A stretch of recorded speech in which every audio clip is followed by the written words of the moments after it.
Welcome to A Healthy Curiosity, the podcast that explores what it takes to be well in a busy world with self-care strategies from Chinese medicine. I'm your host, Brody Welch, here to support you on your journey of health, happiness, and personal evolution.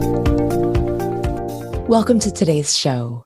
I'm your host, Brody Welch, licensed acupuncturist and transformational coach and catalyst for change. One of the reasons that I do this show is to help us think about practical strategies for being well in a busy world. And that includes what it means to take care of ourselves, the absolute basics of self-care.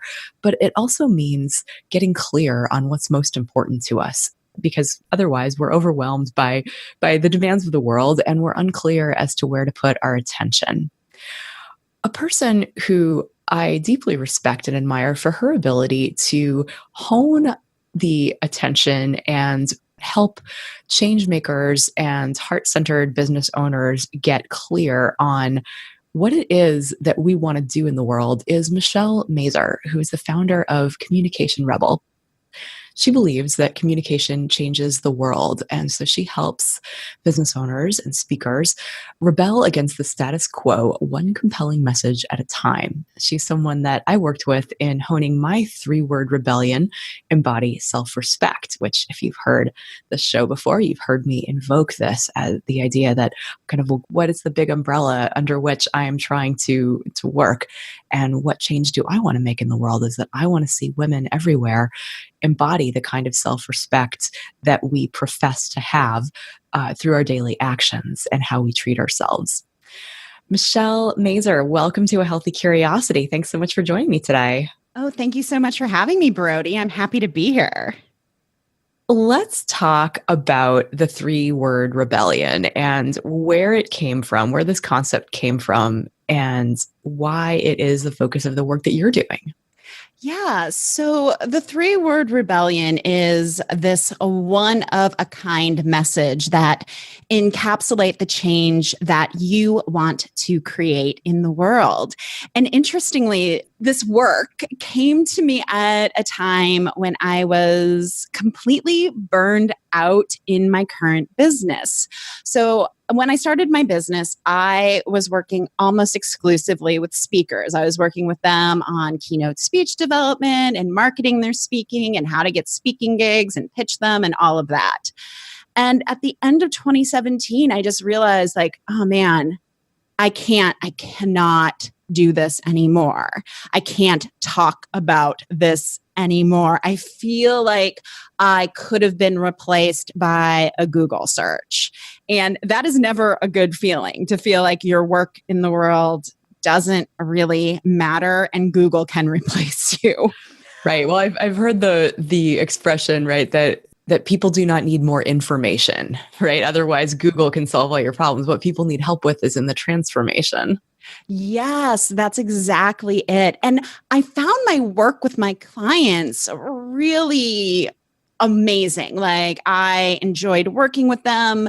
They were very much change makers themselves. But the way that I was talking about my business and showing up in the world, I realized that I had left my why, that communication that changes the world. I had left that by the side of the road somewhere in Missouri, just stranded, hanging out by itself. And I knew I couldn't go on like that anymore. So luckily it was during Christmas time, and I always take a break from creating content or, recording podcasts. And I just really sat with, well, what's next for me? And part of me had always known that my clients would take the speech that we created and they would use that messaging all throughout their business. And I was like, oh, that's so useful. I'm so glad they're finding so many ways to use what we created. And then I thought, what if I could actually help businesses do that, create that message? And during that time, also, it's 2017, so we're having a lot of social upheaval and looking at like the rise of different social movements, whether it's Black Lives Matter or Me Too or even Make America Great Again. I was always impressed with how social movements could encapsulate the change they wanted to create in just a few words. Right. It's got to fit on a bumper sticker or people can't pay attention to it, right? Yeah. There's so much noise in the world. And so to really get people to pay attention, you do have to boil it down to something really concise. Yes, exactly. Exactly. And I always, I love politics myself, and I always am very like watching the social movements and how things are changing. And then I had this realization that the business owners that I personally admired, they were leading with a very similar message: short, succinct, concise. So, like Simon Sinek and Start With Why. I was like, well, that's an interesting coincidence. Like, look at that pattern. Like, there's a pattern there. So I started experimenting with my clients using questions from social movement theory, like, what are you rebelling against? What change do you want to create? And so much more. And what I realized is it was helping my clients move out of their own way and get their thoughts and their rants and the change they want to create out on paper so that we could actually develop that message. And people were finding what they wanted to be known for much quicker than I've ever experienced before. So that's when I knew it was on to something. And thanks to a wonderful book coach named Jenny Nash, she helped me get on the path of figuring out what to call this thing. Because she's like, ooh, it's like the 3-word speech. And I was like, yes, except I don't want to work with speakers anymore. And I was just like, oh, I'm communication rebel. This is the 3-word rebellion. That makes so much sense. So this was really about helping you get back to why it is that you cared about doing what you were doing in the first place. And so it was more like a discovery process of something that was already motivating you, as opposed to like figuring out like arbitrarily what direction to take. Exactly. It's so funny because during that time, I see an energy worker, and I remember telling her, like, I feel like there's something that wants to come through and it's big and I don't know what it is. And she was like, yeah, I feel that too for you. And she's like, just sit with it. And so it was this exploration and a lot of just kind of sitting in discomfort while I was just waiting for whatever it was to come through to show up. Isn't that just the least fun thing in the world? Sorry. It is. Maybe I'm projecting, but yes. I know, because there's something there, but you don't know what it is, and it's the next thing, and for me, it's like tied to my livelihood too. So I'm like, sure. What is that? And yeah, that's the 3-word rebellion is what that was. Well, I have to say, just as an endorsement of the 3-word rebellion process, that trying to make a dent in the universe can be scary, right? Like that, trying to put yourself out there and be visible on social media, not because like I need a following or I need to be a celebrity, but because if I am going to make a difference, I need to share my ideas. And it can be really easy to let imposter syndrome or perfectionism or all these things get in the way of doing that. And one thing that can really help override that is recognizing that the message, what you're doing, is important. And it's so much more it's much more important to align with the change that is wanting to come through you and how many people that's going to help. That for me, it's like that is a powerful way to get out of my own way and to override my ego and to be like, just do the thing. Because that's ultimately kind of what it takes is aligning with a mission that and even in my coaching groups, when I ask people to get clear as to because nobody cares about being healthy for the sake of being healthy. It's like, it's not an end in itself. Usually it's about having enough energy to get through the day or have it, to be able to play with your grandkids or to feel like you can be productive to the end of your workday, or so that you can have the kind of presence to engage with the people that you love, as opposed to being this ball of stress that's numbing out all the time. And so that idea of getting attached to why one should bother making healthy change is getting clear on the why allows us to override the momentary ease that might come with not doing the hard thing. Mhm. And so bothering to get clear on your why can often help you through doing the hard work that it takes to show up differently in the world. I completely agree because if you're not rooted in that purpose, and it can be really hard to do whatever it takes in order to accomplish what you want to accomplish, whether that's health or business or relationships. You have to really be rooted in the underlying reason why you're doing it. Yeah. And why is it so important for you to help people get their messages out in the world? It's so interesting because this idea of communication changes the world, I feel like has been instilled in me since I was a little girl. Like when I was like, the first thing I ever wanted to be when I grew up was a politician, which seems very bizarre. And my mom asked me why. And I was like, because they help people. And she's like, oh, you want to be president? I'm like, no, I want to be a politician.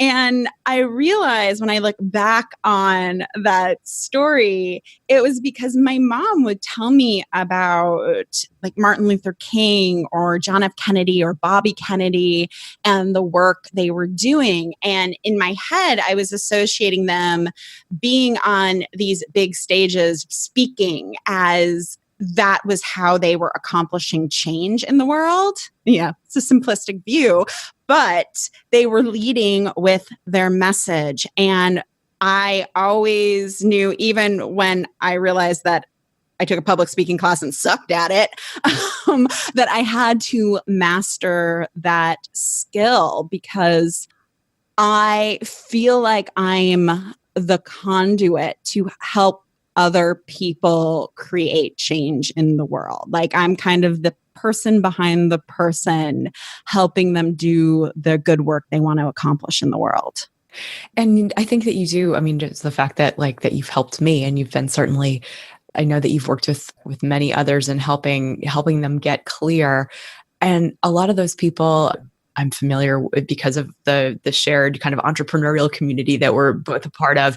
But apart from kind of the rebel leader, who else could be helped by getting clear on a 3-word rebellion apart from an entrepreneur?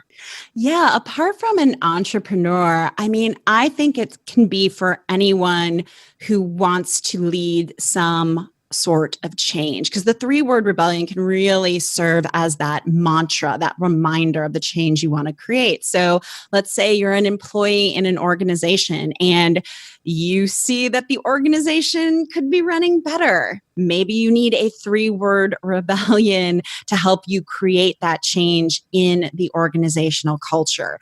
Or there's change you want to create in the industry that you're working with as an employee or an intrapreneur, as some people say.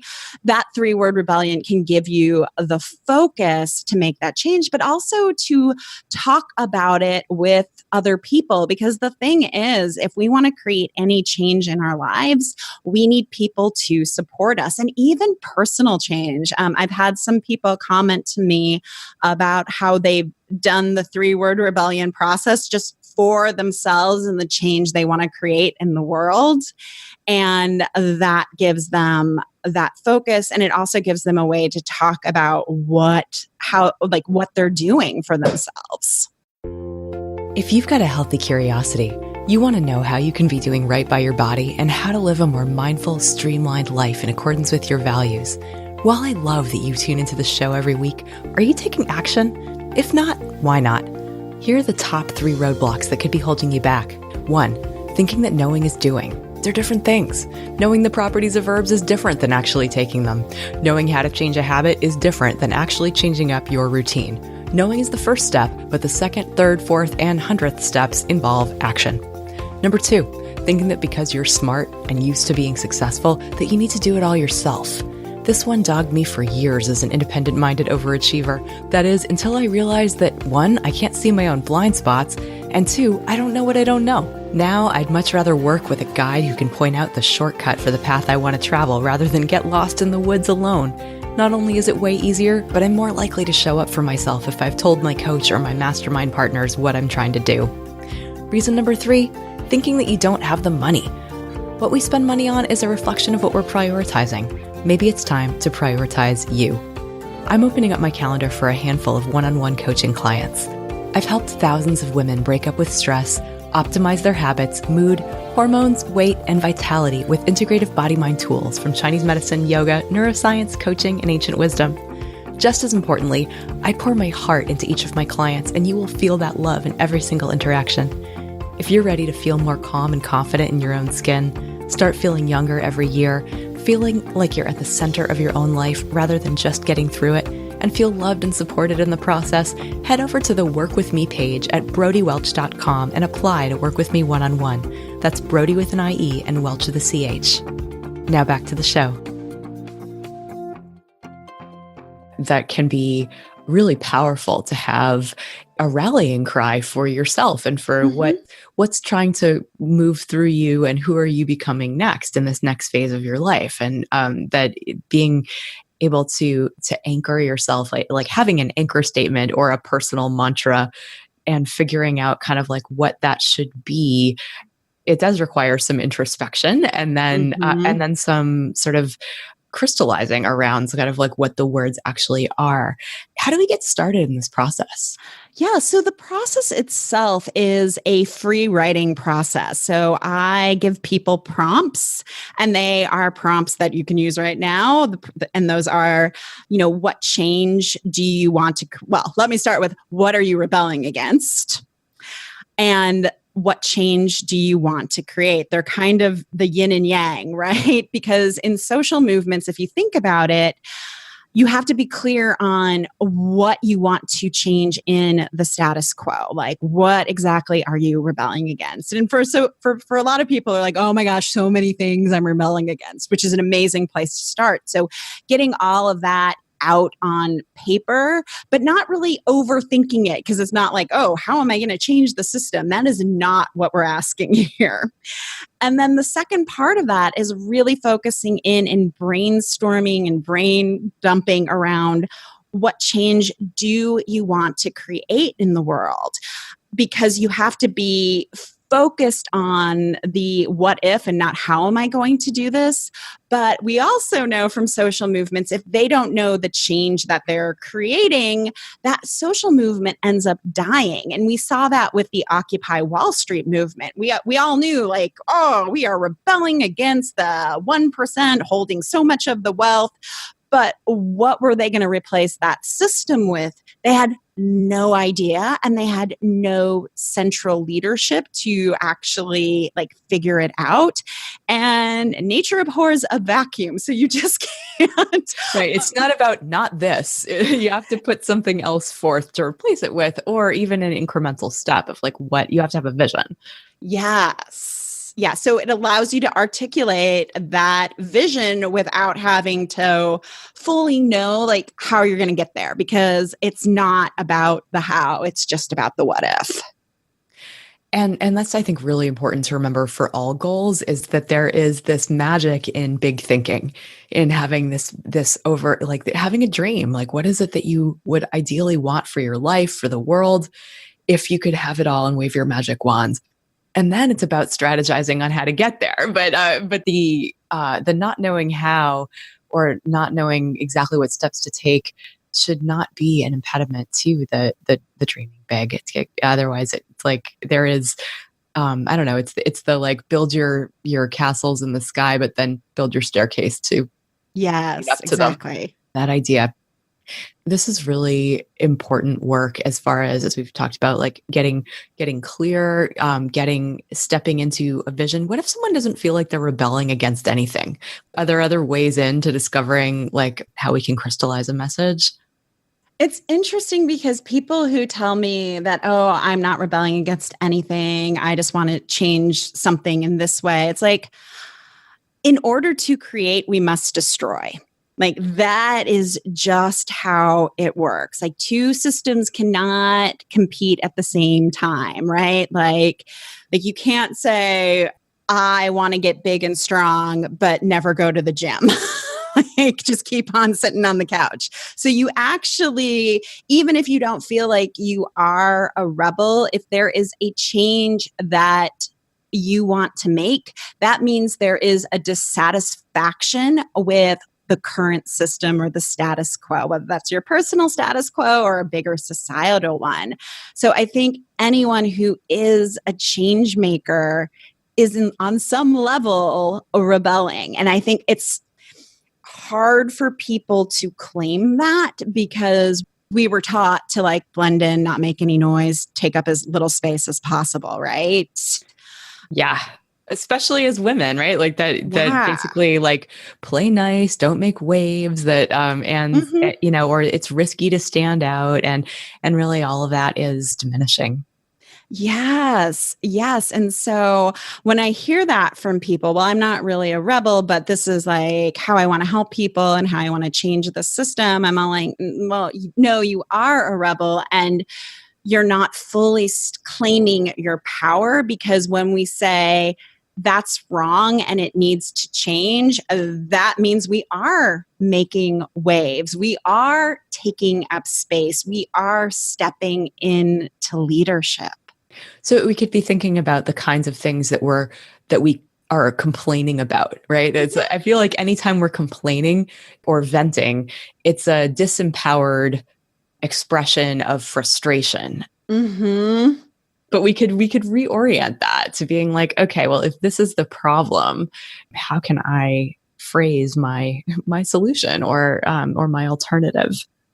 Putting it more in like the health perspective, a couple of Christmases ago, I was on the floor watering the Christmas tree. And I noticed that it was really hard for me to get up off the floor from watering the Christmas tree. And I was like, oh, that's not good. And at that time, I had two choices to make, right? I could keep on the way I'd been keeping on, or I could start moving my body more because that to me that was a huge sign my body was kind of rebelling against like me in front of my computer working on my business all the time. Mm-hmm. And I was like, okay, this is no, this is not good. Like, I don't want to do this anymore. And I'm like, oh my gosh, in another 10 years, what is this going to be like? I was like, nope. Okay, it's time to like add movement back in. Like, I'm rebelling against being a couch potato and I'm going to go out for a walk every single day. Yeah, awesome. So you were listening to your body, you were noticing this is what I'm dissatisfied with. This is Mm-hmm. what needs to change. Did you come up with like motion is lotion or like some, something to keep you motivated I, through the word? for me, it was just move, move, Yeah, yeah. move. Move, move, move. Sure. Because it doesn't have to be incredibly unique when it's for It's yourself, true. but just Yeah. that reminder. And also every day when I plan my day, like seeing in my calendar, like, okay, when can I get out of the house and go for a walk? Yeah. When can I do that? Exactly. And prioritizing it, making it a commitment to yourself. There in one of the earlier rounds of Level Up, we came to I think it was one of my members back then from Australia who coins the kind of what's now a collective three-word rebellion for our group. Mornings are mine. Because we had so many, basically I was helping people establish a strong daily routine, that, or a morning routine that starts with starting the day right, getting clear on our priorities, hydration, elimination, aligning up with what matters most, moving, all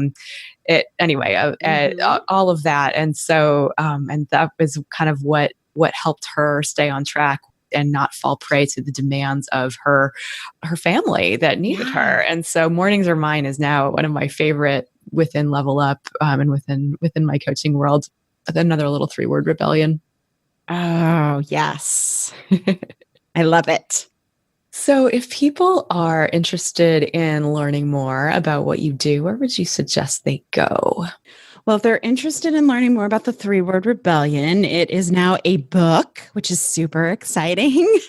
And you can find that in Amazon, Barnes and Noble, if you're international, the Book Depository, anywhere books are sold, really. And if you want to find out more about the work that I do, I'm at drmichellemazur.com. Wonderful. Any last words of encouragement or advice or anything else that you want to share with our listeners today, Michelle? Yeah. I really want women to step in and own their power, to not shy away from taking up too much space or being too much of anything. Because I always think that too much is just the right amount. And when we're taking up the space, that's when we as women can really make a difference in the world. Hear, hear. Love it. Yeah, and that's basically why I wanted to have you on the show today. Is because I believe that our voices as women deserve to be heard, and that in order to feel powerful enough to share them and not too burned out to have the energy to share them, that we need to get clear on why it is we're on the planet, Mm-hmm. and be able to articulate that in order to leave a legacy, and to leave that committed life behind that Martin Luther King talked about. Exactly. Exactly. Yeah, well, thank you so much for sharing these tips on how to get clear on the change that we each want to make in the world. Thank you for having me. Thanks for listening today. For more episodes of A Healthy Curiosity, you can visit the iTunes store. If you appreciated today's show, please leave us a review. This helps other people to find the podcast. You could also head to brodywelch.com, where you can find free self-care resources, learn more about Chinese medicine, and let me know what you'd like to hear about on future episodes. I'd love to hear from you. Till next time, be good to yourself.